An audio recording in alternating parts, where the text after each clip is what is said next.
And welcome to the Shinhan Bank Pro League 2008-2009. I am Cholera, and I am bringing you the first series I'm casting, and it's going to start off with a bang here. This is SKT1 versus S.Khan. The first game already sending one top-notch player against an interesting named decent player for S.Khan. This is going to be SKT1's Best versus S.Khan's Frozean, otherwise known as the not-so-aptly named Cute Angel. I'm sorry, but you just can't call yourself Cute Angel. But SKT1, anyway, I think is going to be a favorite in this series slightly, but S.Khan definitely has a lot of top players to throw at them. Firebat Hero certainly might be involved later on in this series. Jangbi is going to be playing Game 2, Odin in Game 4, but of course they're going to be facing Midas and Bisu, so not going to be too easy for them. A lot of changes in the Pro League this season. The main change we can talk about now is that there's going to be no more 2v2 game. For Game 3 is it's just going to be a 1-on-1, so it's going to be 5 1-on-1 games. Later on in the later stages, there's going to be a sort of a King of the Hill style tournament too,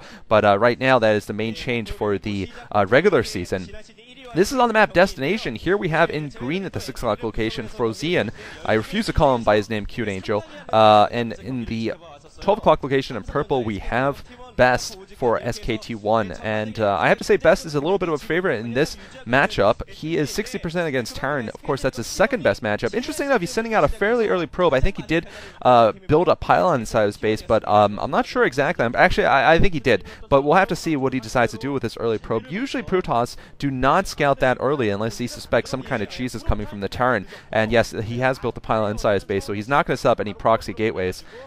But yeah, Best is 60% against Terran's the second best matchup. Protoss versus Protoss, of course, is his best. Frozean's best matchup is against Protoss. He's 55% against Protoss, and he's actually recently been playing decently well in the Pro League and in actually a bunch of special tournaments. He's been doing quite well for S.Khan. So we'll have to see if he's a real force to be contended with this year. And I just heard, yep, I just saw the assimilator there.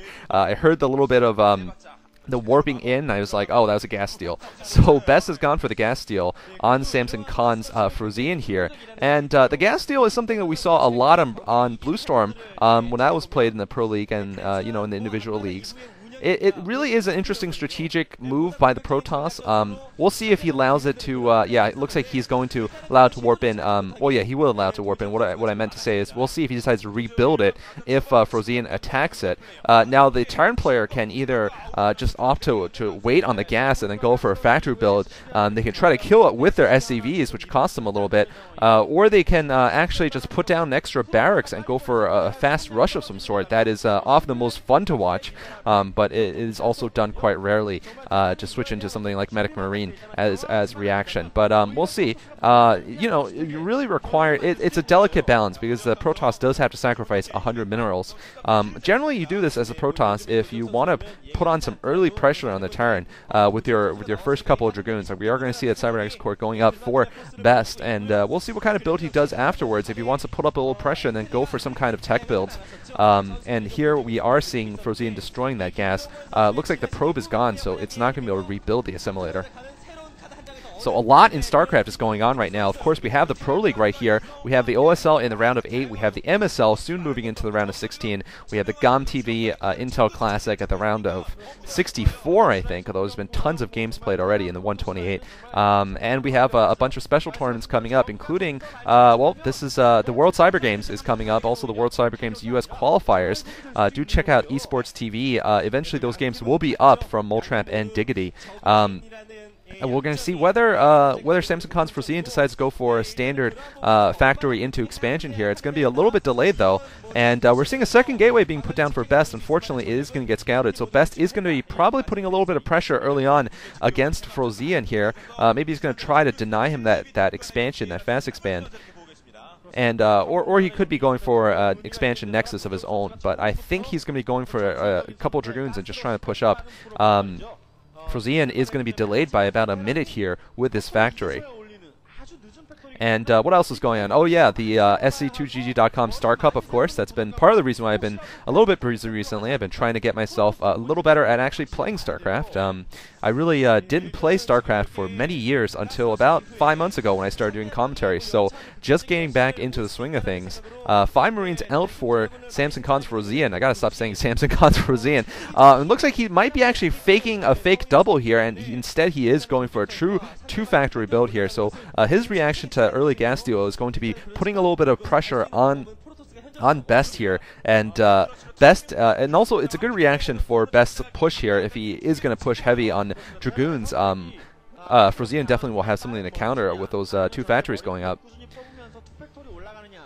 But with the fact that he has 5 Marines, he just might be able to deceive Best into thinking that he is going to be going for a fast expand, in which case Best might not be prepared. It looks like Best is actually going for early Nexus here, so 2 gates into Nexus.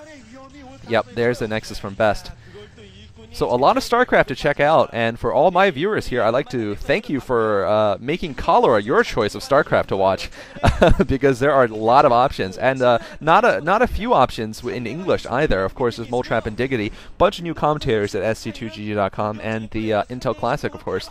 So thank you for making me your choice. 2 machine shops up. This could mean double Vulture upgrades, and a bit of a Vulture harass here from or a bit of a quick push with Vulture Mines, rather, from Frozean.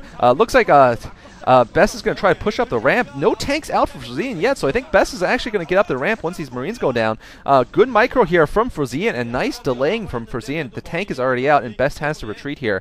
So Best actually double expanding from Best. Double expansion from Best, taking both his natural and the second natural there on the left side. And I wonder if this is going to put him in a lot of trouble here, because Frozean is going to be going for that fast push. Best has no idea this is coming just yet. For Best's point of view, it looks like an FD, and we've been seeing lots of the fake FD. I love calling them fake doubles, but that's what they are, and we're going to have to see some good micro here from Best. He doesn't have any sort of tech above Dragoons right now. He doesn't have that robotics facility or anything to be able to deal with that. Just as I say, he has a robotics facility, but I think it's going to be a little bit slow. He's not going to have the observers or the reavers necessary to deal with a strong push here from the Terran player. The command center is done for Frozean. I think once the mines are complete, he's probably going to push out right now. Here's Frozean's first-person point of view here. Looks like he's got himself an academy too, just in case there were any cloaked units. And by the way, Destination does have a lot of those small. Oh, Best has actually caught wind of the couple of vultures here, so he might be prepared now for a fast push, or at least he might know a fast push is coming here. I was going to say, Destination has a lot of bridges, so it's a very positional game here. It's a very positional map, and I think I might be slightly Terran biased. If you can hold that central area, if you can cross the bridges and hold the Protoss' central area, then the Protoss really gets split between their bases on the left and right side, and the Terran will be in a very powerful position. It's hard to flank on this map because there's a bunch of narrow bridges, and the Terran can hold it very well with siege tanks. Looks like mines and speed upgraded for Frozean. Frozean trying to push up here, but not doing too much damage. He's going to try to set up a flank around the back of Best's base there. There's Stork looking on for S.Khan. I don't know if Stork's going to be playing later on this series. He's not on the lineup, actually. They're going to put Jangbi up instead, but looks like the Vultures. Oh, nice work there by the Vultures. Actually sniping the probe of Best, and they might actually do some probe harass there from behind the cliff. I think they might be able to get there, but it looks like they won't actually do that.